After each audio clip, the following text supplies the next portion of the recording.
So the topic of today's video is bespoke code. The easiest way to break that down is essentially code that you've handwritten that isn't necessary because somebody else already created a package. Like manipulating SQL databases or connecting to a third-party service like Stripe or Supabase, where you decide to, not you decide to, the AI decides to code 600 lines of code in order to custom access these required protocols. And instead it could have just done import Supabase and then like connect. And I've noticed no matter how much you try to steer the AI, even with the new version, which is pretty cool, the new VS Code Copilot actually allows inline steering during the coding. So if you haven't updated, you should check that out. But even if you steer or instruct the AI pretty strongly, I would still say that one of the biggest issues is it is a large language model. It is a pattern detection model. It's not built to actually be AGI.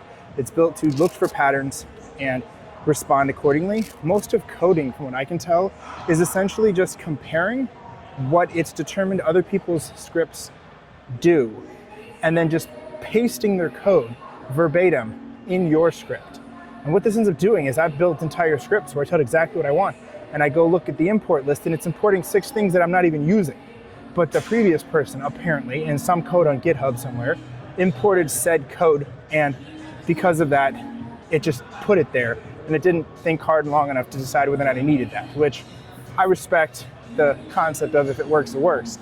But at some point, I need the code base to be lean because the AI just gets drift happy and doesn't understand what's happening after like 10,000 lines. So spread out across the entire code base. One of the other things I've noticed recently is go for monolithic code.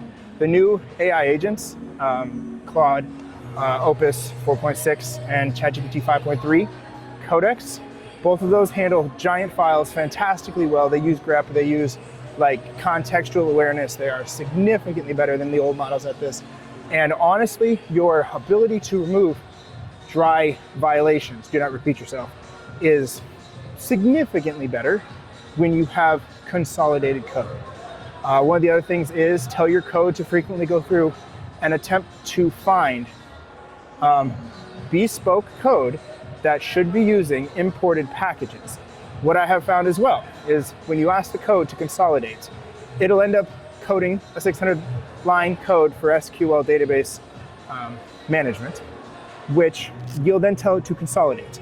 It'll consolidate, but it will have coded 2 of these, and it doesn't consolidate both, and you don't recognize this. So you keep asking it to find overlaps, duplicates, and it says, no, I don't see any.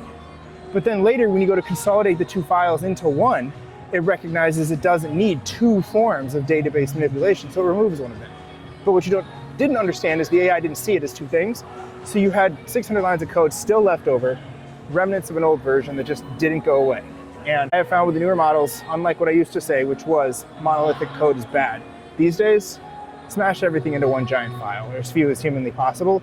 And when you maybe get your database, your code base 100% working, fine, split that thing up. But until then, one giant file, one giant folder, maybe a little bit of split.